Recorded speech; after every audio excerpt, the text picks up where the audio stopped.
Bonjour messieurs, avec moi pour cette seconde conférence où on va s'intéresser, on va faire un peu de prospective en fait, pour savoir comment on passe du BBC au BEPOS avec les solutions constructives bois.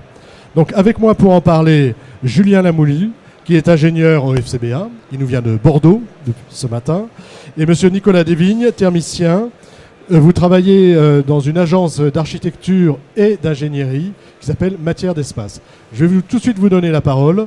Vous avez décidé de faire un petit cadrage, de nous dire le BBC, le BEPOS, qu'est-ce que c'est, et après on ira voir si avec les solutions constructives bois, on peut passer facilement du BBC au BEPOS.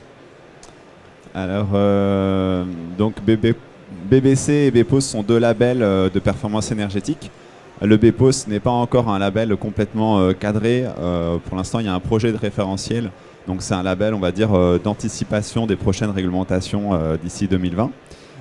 Aujourd'hui, le label qui a pris suite au label BBC, c'est le label Effinergie Plus, qui est donc un label qui est effectif en ce moment et qu'on peut réellement mettre en place.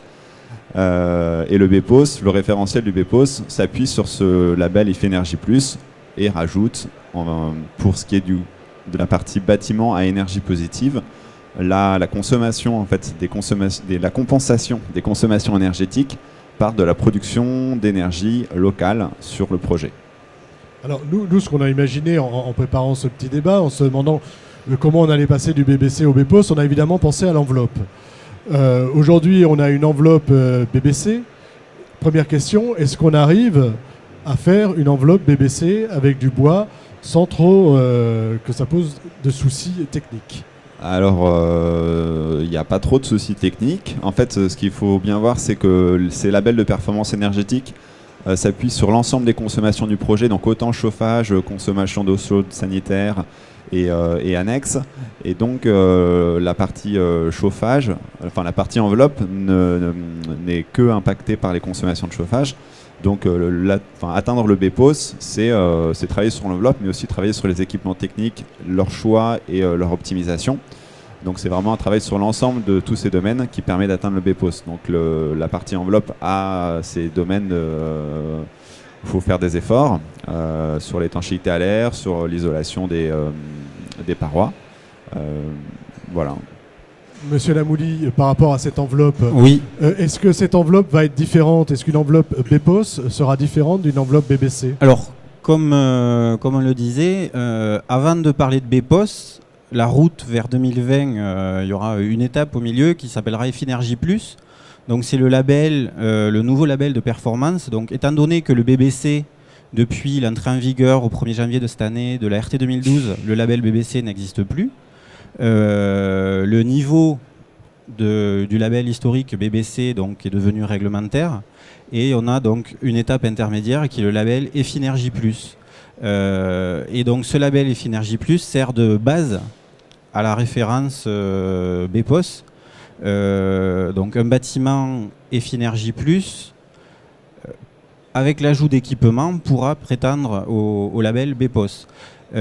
Par rapport aux enveloppes bois, pour atteindre le niveau Effinergie Plus et BEPOS, le saut technologique sera beaucoup moins important que ce qu'on a connu pour le passage RT 2005, RT 2012. On a un gain de consommation de 20% entre les consos réglementaires BBC RT 2012 et les niveaux de consommation Effinergie Plus BEPOS. Et donc, ce qu'on consomme, donc c'est déjà très peu. Effinergie Plus est basé sur une consommation de 40 kWh par mètre carré par an. BEPOS demande de compenser tout ou partie de ces consommations par une production à demeure d'énergie renouvelable.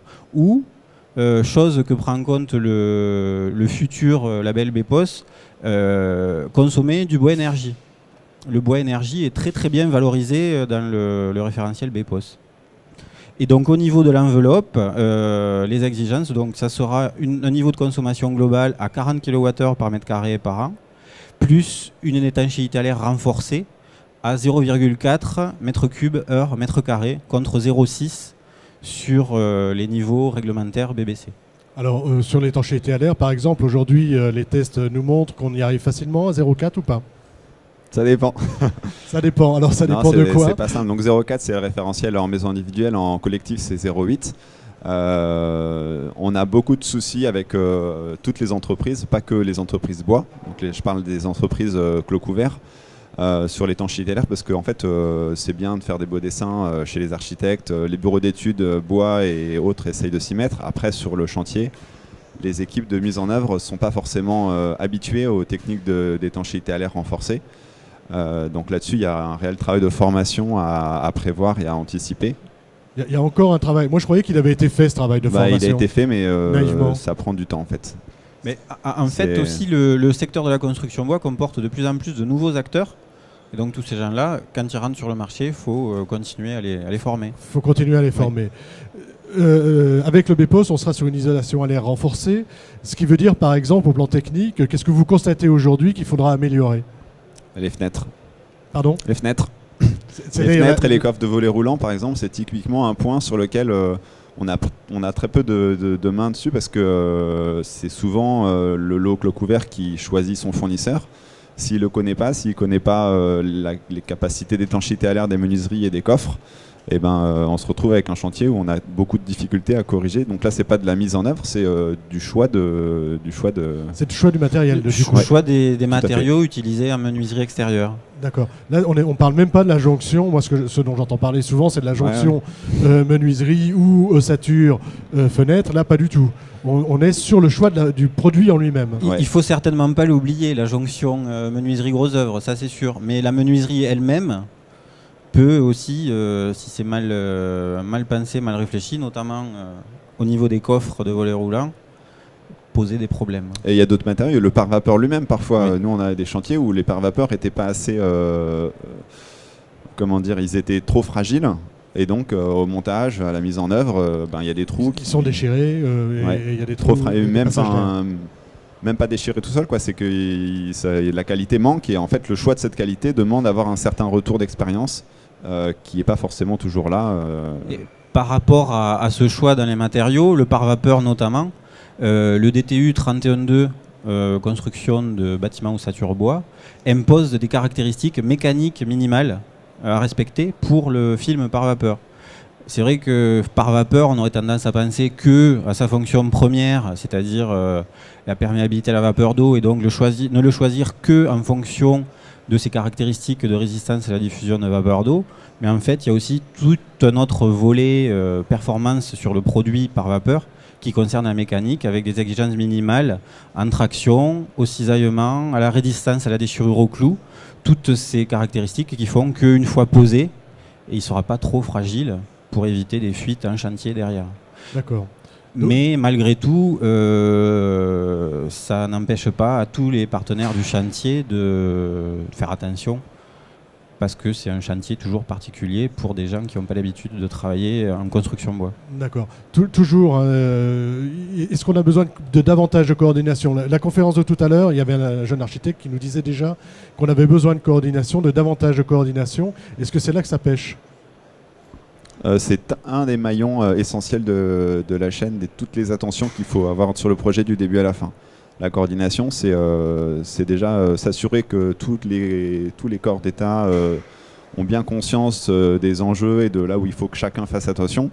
Et ça, il n'y a que le rôle du coordinateur qui peut s'assurer que chacun soit au courant, s'assurer que tout le monde soit bien compris, s'assurer qu'il y a une fluidité dans les précautions prises sur le chantier. Et, donc c'est un rôle assez clé sur les chantiers. La coordination. On a besoin d'une très bonne coordination sur un chantier bois. On a besoin d'une très bonne coordination sur un chantier bâtiment performant thermiquement. Donc un chantier bois performant thermiquement, on a besoin d'une très très bonne coordination. Il y a beaucoup d'acteurs qui interviennent, qui n'ont pas forcément, comme on le disait, l'habitude de travailler avec le bois et les systèmes constructifs bois, qui présentent l'avantage de pouvoir être préfabriqués, mais il faut anticiper tout ça et effectivement tout savoir bien en amont de ce que sera le futur bâtiment, de ce que sera son utilisation. Donc ça va jusqu'à l'emplacement des futurs éléments hauts de cuisine, ça va jusqu'à la position de toutes les boîtes électriques, etc. etc. Voilà, et ça c'est valable absolument pour tous les bâtiments finalement, qu'on soit BBC, RT 2012 ou BEPOS. Mais c'est d'autant plus important en bois. Alors, on a vu l'étanchéité à l'air, maintenant sur l'isolation. Est-ce que les murs vont continuer à s'épaissir ou pas? Est-ce qu'on a des solutions? Est-ce qu'on n'a pas de solution? Ça dépend du thermicien. Alors, que nous dit le thermicien par rapport à thermicien. Un thermicien. Moi, je dis ça dépend du thermicien du projet. Alors, le thermicien d'un projet, par exemple, vous êtes thermicien d'un projet. Ça dépend de ses connaissances en économie de construction, parce que lui, il peut essayer de faire le projet le moins cher qui respecte le critère BEPOS. Dans ce cas-là, il va comparer, je rajoute quelques panneaux solaires pour l'eau chaude sanitaire, ou je rajoute un peu d'isolation pour réduire les consommations de chauffage. Donc ça dépend de soit ses connaissances, ses affinités, ça dépend de beaucoup de choses. On peut se permettre aujourd'hui, si on cherche bien, de faire un bâtiment BEPOS sans changer quasiment les caractéristiques d'isolation de l'enveloppe. C'est pas très cohérent, mais le référentiel du label le permet. Donc je pense qu'il y a peu de thermiciens qui d'eux-mêmes essaieront de faire ce calcul-ci. Donc forcément, les épaisseurs d'isolation sur tout l'ensemble des parois va avoir une tendance à augmenter encore un petit peu, ce qui est une bonne chose pour l'enveloppe du bâtiment. Mais c'est vrai qu'encore une fois, le saut en termes d'augmentation d'épaisseur d'isolant entre RT 2005 et RT 2012 aura été beaucoup plus important que le saut entre RT 2012 et BEPOS. Étant donné que pour atteindre le BEPOS, les derniers kilowattheures, on va les gagner avec des équipements type panneaux solaires, etc. Et pas forcément en augmentant indéfiniment les épaisseurs d'isolant. Alors on va terminer avec les équipements techniques justement. Quel type d'équipement technique? On est forcément obligé de mettre du panneau solaire photovoltaïque. On a parlé du bois tout à l'heure, énergie. Donc sur les équipements techniques, qu'est-ce qu'on peut dire? Donc dans tous les cas, en BEPOS, on a la contrainte, l'objectif de compenser les consommations par de la production locale, donc c'est principalement de la production photovoltaïque.